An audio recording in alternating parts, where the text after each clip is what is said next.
করব আরেকটা কাজের কথা হাদিস শরীফের মধ্যে পাওয়া যাচ্ছে।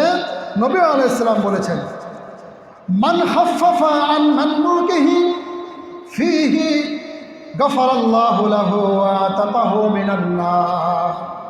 মাহে রমজানে স্পেশালভাবে কেউ যদি নিজেদের অধীনস্থ লোকগুলোর কাজের চাপ কমায় দেয়, নিজেদের মেল কারখানা ইন্ডাস্ট্রিজ রয়েছে, বিভিন্ন প্রতিষ্ঠান আছে, এই প্রতিষ্ঠানের কর্মচারী যারা রয়েছেন এদের যদি কাজের মধ্যে চাপ কমায় দেয়, রাহমাতুল লিল আলামিন বলেন, মান খাফফাফা আন মামলুকিহি ফিহি, এই মাসে কেউ যদি অধীনস্থ লোকদের কাজের চাপ কমায় দেয়, আল্লাহ রাব্বুল আলামিন ওই মহাজন, ওই মালিক পক্ষকে আল্লাহ রাব্বুল আলামিন মাফ করে দেয়। সুবহানাল্লাহ। শুধু মাফ করে দেন তাই নয়, ওয়া আতাকাহু মিনান নার, মহাজনদেরকে আল্লাহ রাব্বুল আলামিন গুনাহ থাকলেও গুনাহগুলা ক্ষমা করে দিয়ে জাহান্নাম থেকে নাজাত দিয়া দেয়। এটা মাহে রমজানের আরেকটা কর্মসূচি। ওগুলো আপনারা সবাই জানেন কম বেশি। রোজার মাস মানে রোজা রাখা, রোজার মাস মানে তারাবি পড়া, রোজার মাস মানে সাহারি খাওয়া, রোজার মাস মানে ইফতারি করা, সবাই জানেন এগুলো। এটা সবাই জানে না, এই হাদিসটা সবাই জানে না, যেটাই মাত্র আপনাদেরকে বললাম। মাহে রমজানের সম্মানার্থে শ্রমিকদের, অধীনস্থ লোকদের তাদের কাজের চাপ কমায় দেওয়া।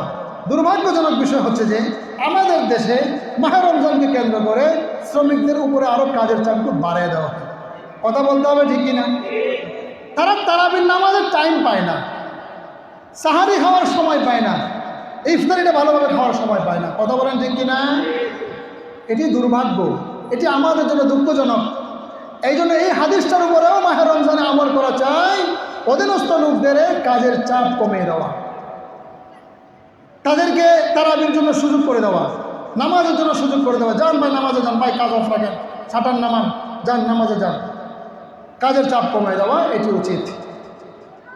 শিক্ষা প্রতিষ্ঠান, মসজিদ কেন্দ্রিক যেই যারা সেবায় থাকেন, ওলামায়ে কেরাম, তাদের উপরে কাজের চাপ কমায় দেওয়া, তাদেরকে যেমন জিম্মাদারি থাকে এই জিম্মাদারির মধ্যে কম করে দেওয়া, যে হ্যাঁ এবার আপনার চাপ একটু কমায় দেবেন।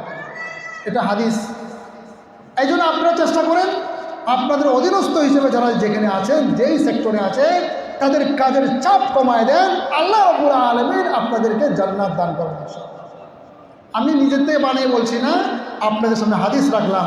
নবী আলাইহিস সালাম বলেছেন, মান খাফফাফা আন মামলুকিহি ফিহি, মাহে রমজানে যারা অধীনস্থ লোকদের কাজের চাপকে কমিয়ে দেয়, গফারাল্লাহু লাহু, আল্লাহ রাব্বুল আলামিন ওই মালিক পক্ষদেরকে ক্ষমা করে দেন, ওয়া আতাকাহু মিনান নার, জাহান্নাম থেকে নাজাত দিয়া দেয়।